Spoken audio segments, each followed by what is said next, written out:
Welcome back to End is the Future, a podcast that brings together great minds to address the opportunities and challenges of making businesses both sustainable and profitable.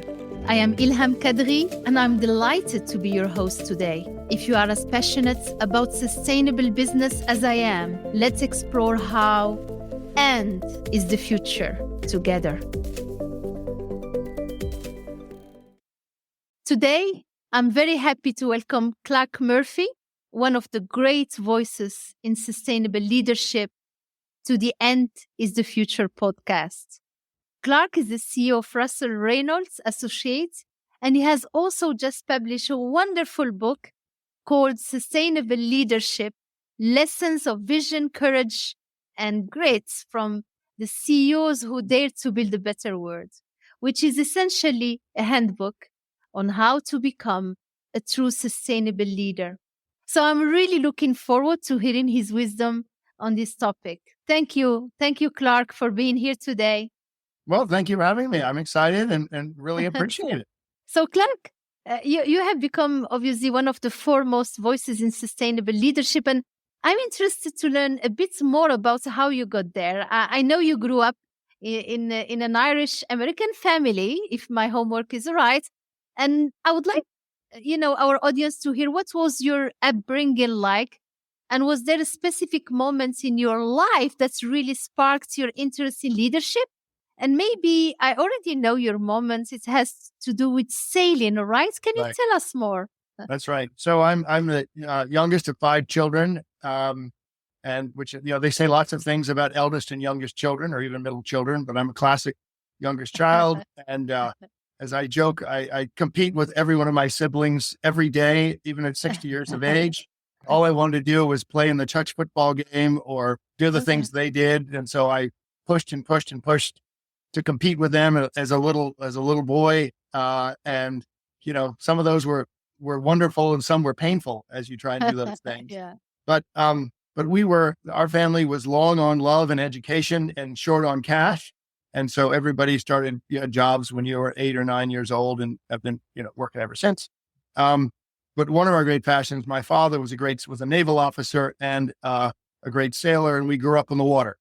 And back in the day when you did exactly what your father told you, when every time he told it to you, we spent every single weekend on the water, wow, whether you liked it or not.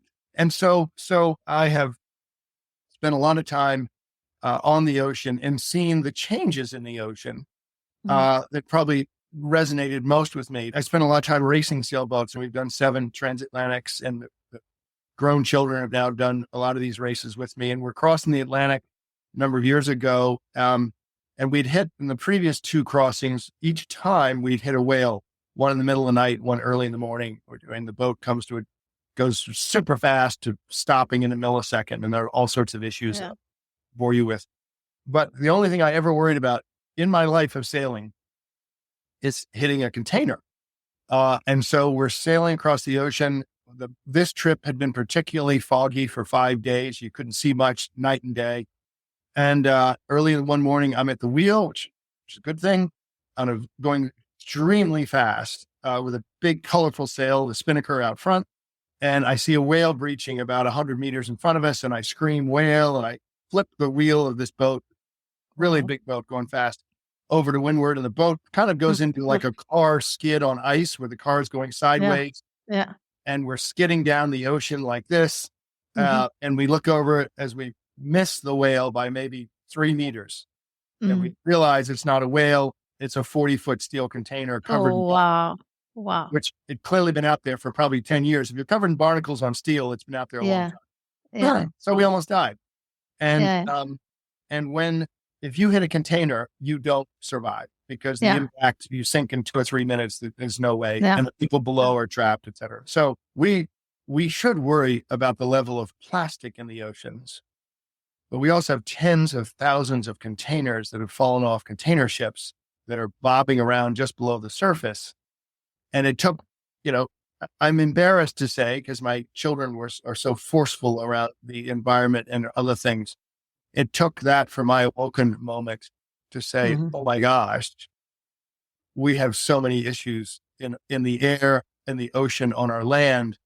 What can I do about it? And my business is leadership. I'm not a scientist. I'm not in Congress or Parliament. I'm a leader, and I help clients pick leaders. And so our focus, starting in after that incident, and then eventually meeting Lisa Kingo at Davos, was about how do we have hundreds and hundreds of sustainable leaders like you, Ilham, and what you've done at Solvay and other places in your career. But we need tens of thousands. Yeah. So my pivot was, how do I help boards and CEOs and institutional investors pick and train and retain great sustainable leaders? Yeah.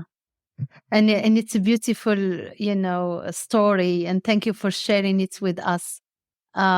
It comes from that wow moment, and by the way, you are not the first competitive sailor to come in this podcast, and there are lots of similarities with my other guests. Earlier in the year, we had Dame Ellen MacArthur. You know her, Clarke. Yes. And as you probably already know, she has an incredible story of what inspired her to focus on the circular economy today, and which also came from that key moments when she was out sailing like you. So it's a lovely stories which are inspiring us. You are the CEO of Russell Reynolds Associates. You said, I have leadership. I'm not a scientist, but Russell Reynolds Associates is a leading executive search and leadership advisory firm that helps companies find obviously the right leaders, right, and attract them and retain them. Can you tell us a bit more about what you do and what your clients want these days? Is Sure. sustainability in the top of the agenda? Because I'm sure the kind of leadership companies are looking for has changed quite a lot over the past probably 5 to 10 years, right? Exactly. A great question. So for decades, we recruited for our clients either a replacement person because something went wrong, or expansion. We bought a European business. We're going to open in Asia. We're going to do something in Brazil. And in the last, two things have happened. In the last, since the financial crisis, where boards of directors found out they may have picked the wrong leader in a good market, and found out in a crisis they weren't perhaps the best leader. So we've ended up doing a lot more deep assessment of executives for boards over multiple years. Mm-hmm. As importantly, I think since the financial crisis, and then certainly accelerated by the pandemic, the type of leader, I think, evolves over time.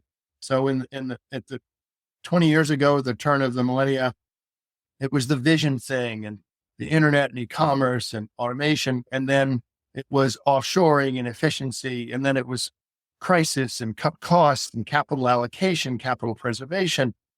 And a couple of things have happened now.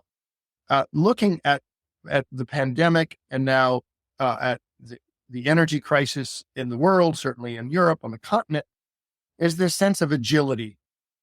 How quickly can you pivot in a rapidly changing world, whether it's cyber, energy, war in the Ukraine, hybrid working, the different desires of the millennials and Gen Z. So agility, number one. Number two, linked to that is we talk about dealing with ambiguity. The concept of you have your 3-year business plan when you came out of that business school and first went to work, and we're going to execute against that, versus, and if I can't deal with ambiguity, then my level of decisiveness, which we look at, they're all linked, is going to be thrown off, and you're not going to succeed as a leader. So these sense of be able to pivot, be able to make decisions without all of the information, and be decisive about it as a good leader. So I think everyone would kind of understand that, agree with it. The one thing I think is different that not everyone agrees with is we grew up in a hierarchical world where the CEO was the final decision maker, was kind of theoretically the most experienced and perhaps the smartest person in the room. But the pandemic showed us that the day of hierarchy, I think, is gone. And a phrase you will have heard me say before, leadership, I think personally, my personal opinion, was when you led. Ilham Kadri says, I will lead, here's the decision. I think in today's world, particularly post-pandemic, where people discovered the empathy, if they hadn't already, is leadership is creating followership. Mm-hmm.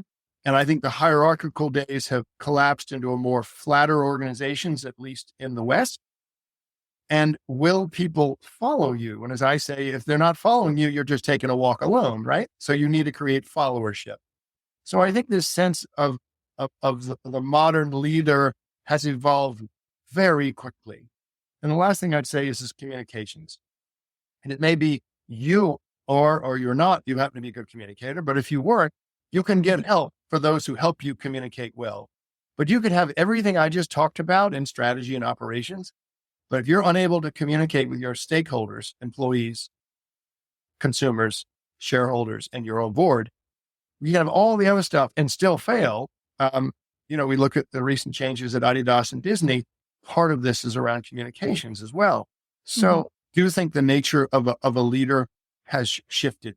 Absolutely. And I love the leadership is about creating followership. And you're right, we are seeing it in every crisis. I mean, there is, I think, a motto or a proverb in France: alone you go faster, together you go further, right? So Yes, that's the 100%. importance of the power of togetherness. Yes. I know you would agree that good leaders must achieve this power of the A and D. And I remember when I joined Solvay, I think it was one or the other. You don't cut costs because you are going to grow. Where I said, you can cut the bad cost, but you reinvest in a good cost, right? Correct.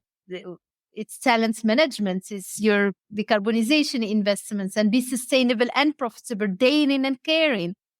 Strong leaders can be vulnerable and can show vulnerability without, Yes. we are not a robot. And of course, that's what this podcast is all about. Would you say this ability to achieve this end is one of probably the most important things companies are looking for when they're recruiting future leader or current leaders? Yes. And it's interesting. We're doing a project right now where very simply the board, because of the leadership crisis they have had, talked a lot about humility and ego in the next chief executive.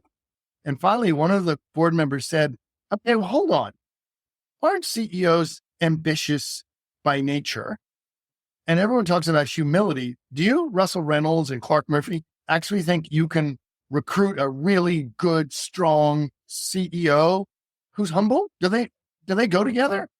And our reaction was absolutely, particularly in this this decade of leadership, you can still be decisive. Yeah. You can still be an independent thinker. You can build consensus.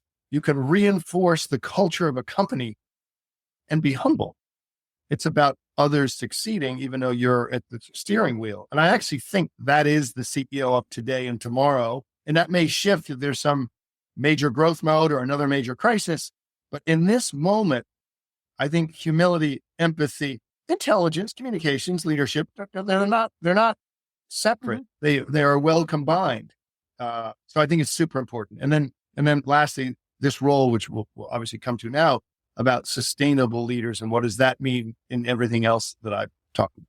Yeah. And in our company, we talk a lot about resilience, right? And yes, and how we can go with one or the other crisis and staying grounded and balanced and stay at your best to help your people to be at their best. And you just published this fantastic book called Sustainable Leadership. And I'm blessed, I'm lucky because I got a handwritten message, which I highly recommend to everyone. And by the way, we are very proud to be mentioned in the book. Thank you. And I really like the story you tell in the introduction about that chance, meeting at Davos that inspired you to write this book. For our listener who haven't had the chance to read it yet, can you tell us more about that moment? Yes. So I was meeting with Lisa Kingo, who I did not know, a Dane who was running UNGC, United Nations Global Compact, which, as you know well, because Solvay is so active, is the 11,000 private companies around the world, that are helping the private sector achieve the Sustainable Development Goals. Two of my partners, Simon Kingston and Hans Royce, you got to meet Lisa. She's amazing. And so long story short, we were sitting in a snowy day in Davos, and it was January of 18. And she said, in 18 months, I have to get up in front of the UN General Assembly for the 20th anniversary of the development goals and talk about the progress, which in essence is not progress. How did I get this job? And what the heck am I going to say to the whole world about the goals we set out for ourselves 20 years ago? Wow. And in a brainstorming session, Mm-hmm.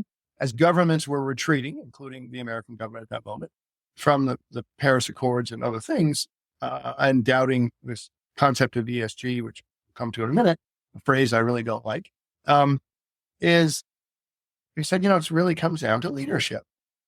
And if you look at Solvay or Sanofi or Mahindra Steel or OCBC Bank in Singapore, Natura in Brazil, Pepsi in America, Duke Energy in America, what was the difference? That they were making profits Mm-hmm. and investments and thinking long-term in a quarter-to-quarter world. Mm-hmm. It was about leadership. Yeah. So can we analyze if those leaders are built differently from normal commercial leaders?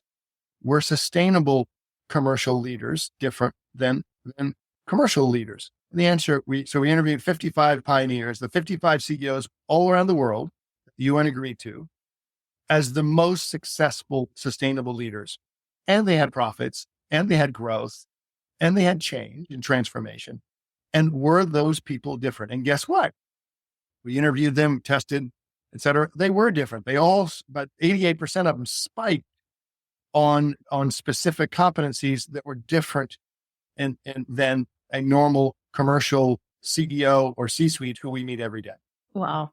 This is a great story. And you pronounce the end several times: profits and growth and change and sustainable and profitable thinking, short term and longer term. So in the book, you talk about 4 key traits that a leader must attain to become a true sustainable leader. Can you share with the audience, can you elaborate on those characteristics and explain why they are so important? Exactly. And I'll try and give a really quickly, if you're a leader or a board member, how do you look for this? So to make it a little bit practical. So the first is what we call multi-level systems thinking. Systems thinking is complexity, quite simply. Mm-hmm. And so you already have a process industry with commodities at Solvay. You're global. You have emissions, you have clients, you have standards, and you have regulation. So it's already a complex business. And then Ilham becomes CEO and says, we're also going to be a sustainable complex business. So this is not everyone can take a complex business and overlay environmental or community or social issues on top of all that. So it's really about complexity.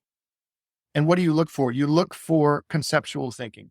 Not everyone can pick the 4 or 5 inputs out of the 50 they're getting as a leader to say, I have to focus on these. I prioritize these and I deprioritize those.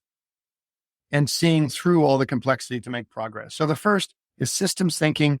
You look for conceptual thinking and the ability to do that. The second is long-term activation. So if you're really successful, incredibly successful, and you're off to an amazing start, the greatest results of your actions at Solvay will be seen when you're gone. Yeah. And not every leader in a quarter-to-quarter, year-to-year world can handle that. Yeah. So long-term activation, and we all talk about being long-term and strategy and all this kind of thing, but not everybody can handle the really long-term, which is the credit's going to come when I'm gone. The next CEO or even the next one might get the credit. The third is stakeholder inclusion.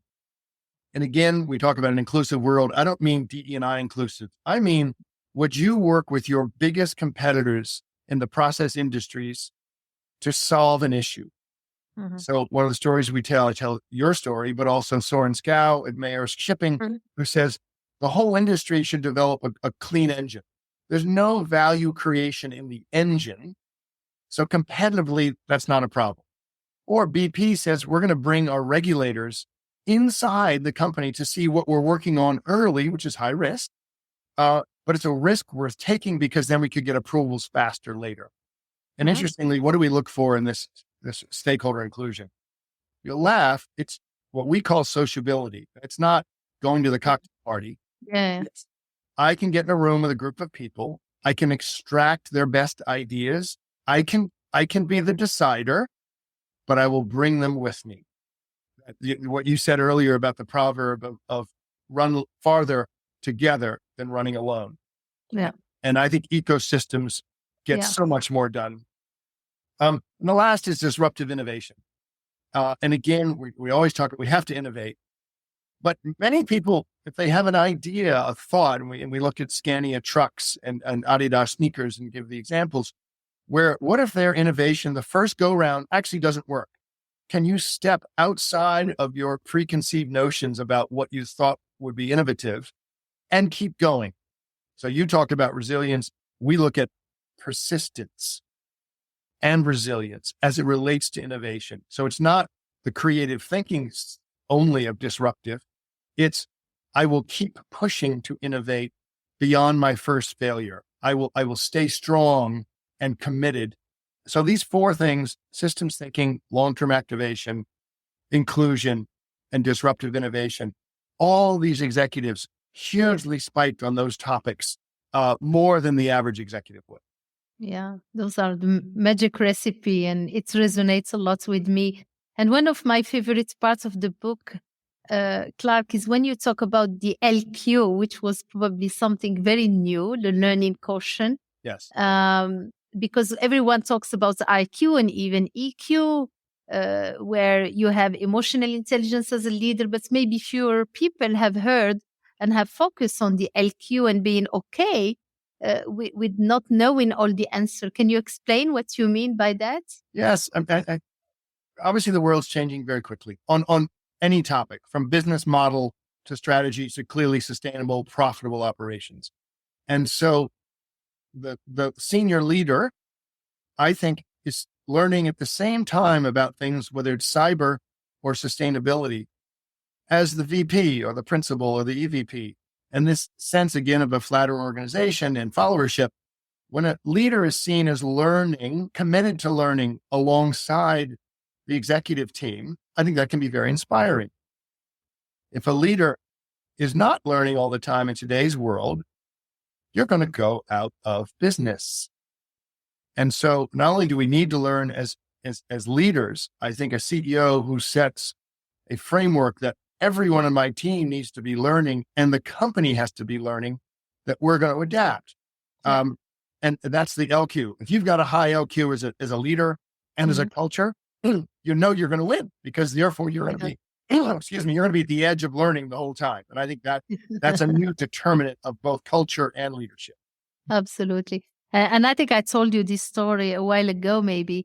My grandmother in Morocco was illiterate, taught me to learn and relearn.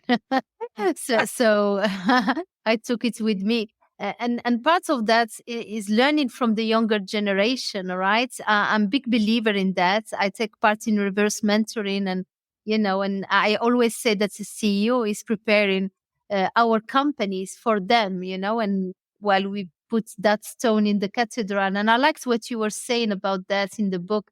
Can you elaborate for our listeners?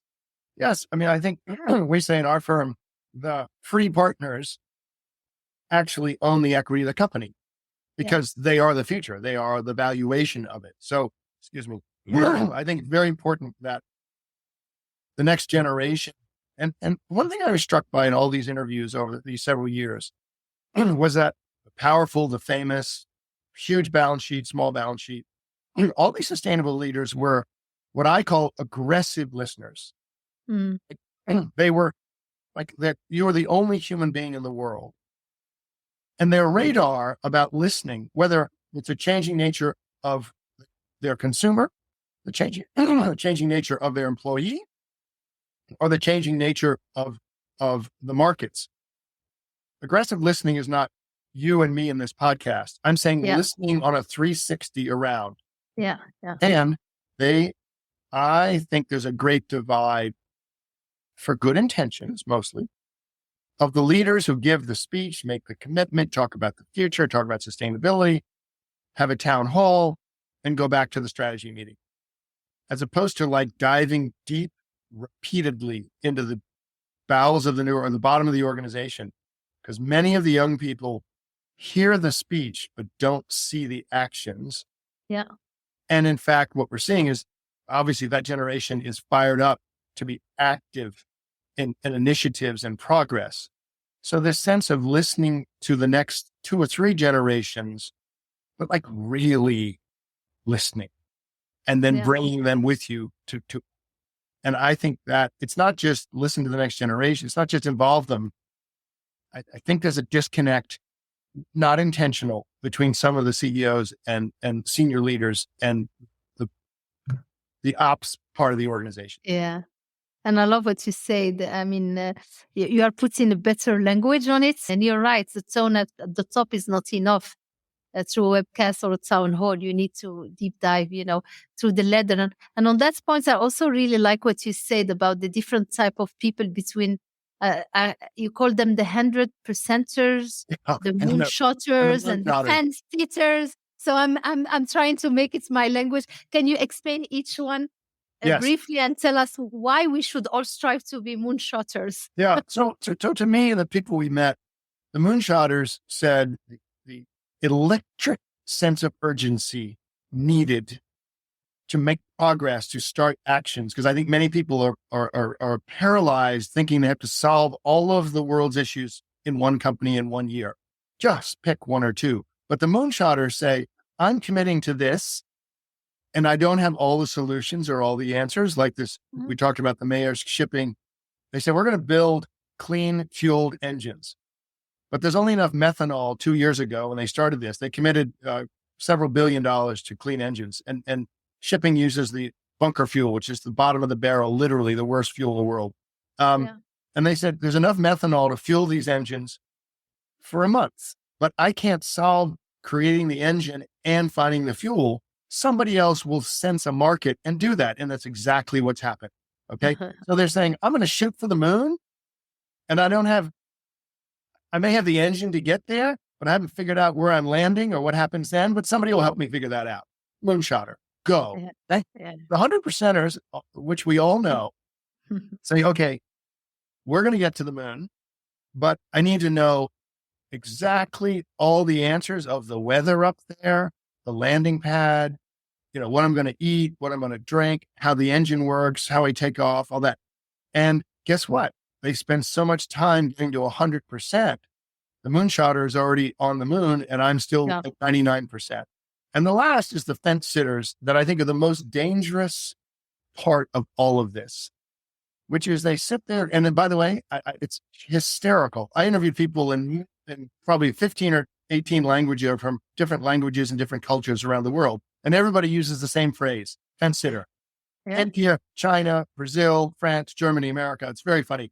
And the fence sitters say, hey, if this works out, I'm with you, but I'm going to stay quiet on my little fence. If it doesn't work out, I'm going to go on the other side of the fence and say, I knew this wasn't going to happen, but I'm good. Okay. And Thomas Burble, the CEO of Access, said it best. He said, reach up, grab them, pull them off the fence, say either you're in or you're out, and you'll be measured on that, or they have to exit the organization, because they're the quiet negative. That hurts progress. So moonshotters, 100%ers, and fence sitters, in every strategy, there's all 3. Yeah. And I love that. And we are engineers. Engineers, they like that's the 100%, the right type of plan. And I challenge the team, because we don't have all the solution. Actually, we have 25% of our plan between now and 2050. We know it, but we don't know yet the solution. But our faith is science. So we believe in that. So I think many people will see themselves there. I also really loved what you said in the book, Clarke, about passing the dinner table test. Yes. And I really relate, because I have a 16-year-old son, and I often say each of us have their own Greta at home, because he often says, Mom, why you are not doing more, right? And he looks at the sustainable solution percentage. Why 53%? Why not 100? And so I have to pass the dinner table test too. Can you tell our audience a bit more about that part of the book? Well, having personally failed that test a number of times, when we're sitting on these podcasts talking about global businesses or going to meet our shareholders or the town hall in our company, and then you go home and have dinner with your own children.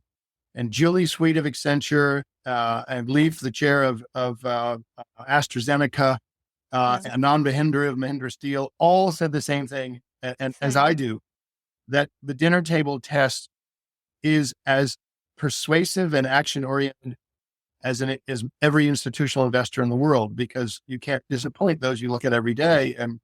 And they've spurred all of those people to faster action, and me and myself included. Yeah, I love it. And as you always say, sustainability is a lot more than the environment. It's also very, very much about caring about people and being empathetic, kind leader. And your team told us, we did some research, and kindness came back very loudly about how a kind leader you are. And at Solvi, we call it the Dare and Care principle, where we encourage our leaders to tap into the human side of leadership and care to their team, while at the same time strive for great performance with the great ambitions. What are your thoughts and insights on the more empathetic side of the leadership, Clarke? Yeah, so lots of discussions. I mean, obviously people are wired differently. Yeah. And some have risen, as I again joke about discovering the empathy gene in the pandemic. If some leader didn't have it or didn't think it was allowed. Bernard Looney is an amazing, articulate about listening skills and the softer skills of leadership that resonate and run in the world today. But so I think that back to what I said earlier, you can care and you can be a strong-willed leader at the same time. I think of sustainability as and I think words matter. Sustainability is the umbrella that talks about equality, oceans, education, hunger. Every discussion I have just rotates around climate change, which is the urgent topic. But all of those other things feed into a more sustainable world. And by the way, we have made progress against mortality rates in childbirth. We've made progress against global poverty. We've made some progress around hunger, though with climate change, the hunger issues get worse, not better. So, and ESG, which is a measurement acronym that has lost its way. It's become in America a political 3-letter word instead of a 4-letter word. And it's misinterpreted. So I feel very strongly we should talk about sustainability because it's that umbrella of all those things I just talked about, and we have to make progress against all of them. Yeah, I love it. And it's indeed holistic word, and companies like ours need to have a holistic agenda. What advice, Clarke, would you give to the young leaders of tomorrow? So to the extent you are able, and on this podcast, most everyone has worked in 2 continents of the world, but it's striking the careers that have accelerated the fastest around sustainability. They have been resident and worked in 2 continents of the world. I think it's very important to solve global issues. Speak up. That doesn't mean yell.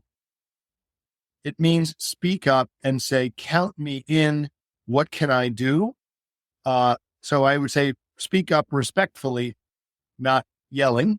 And I think that's where institutional investors have gotten in trouble. They've been yelling at companies and boards instead of working with them. That's another discussion. And take on the most difficult project. Find out what's the toughest one, and some of these issues we've just talked about are, and get on the tough project. Don't be afraid of the tough project. The toughest ones give you the most experience, the most visibility, and ultimately later, the most confidence as a leader. Yeah, wow. This is a great recipe for success.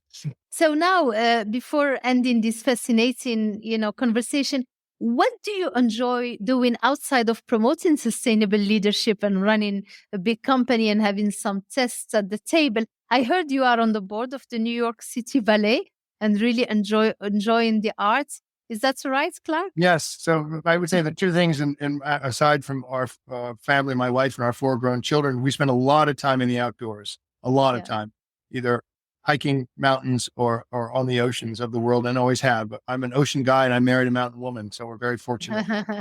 And living in New York City, we felt having children be in the outdoors is super important. The other half of life for me is the arts. I find that in business, the other side of the brain is so powerful for me to stay energized. So I'm on the board of Carnegie Hall and the New York City Ballet.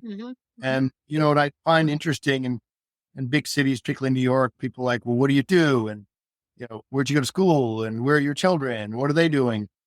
You go to the ballet and New York City Ballet, they're all about, did you see our dance last night? Did you see that was the best interpretation? The enthusiasm for creativity and creation. It's just inspiring. And seeing musicians and violinists, I'm not one. I find it drives me to try to be better of who I am and what I could do in the world, because I don't have those talents, and to see their enthusiasm strictly for the art and not distracted by more material things, I find reassuring. Actually, it makes us less busy-minded. I have a violinist. My son is a violinist, and the joy, the emotions which triggers in you, right? It's just outstanding and invaluable. Well, thank you, Clarke, for this fascinating discussion, for your generosity. I must confess, you wrote a book I would have loved to write myself. I'm proudly jealous, but at least I read it. I'm part of it, and we read it again and again with my team. So you are truly a catalyst, helping business leaders of today across the world to achieve that power of the N, the A&D, and make their businesses both sustainable and profitable. We learned so much and we're so inspired. Thank you very much. Well, thank you. Thank you so much for joining us today. For more information or to listen to other episodes, visit our website. And if you like these podcasts, don't forget to subscribe. Until next time, be safe.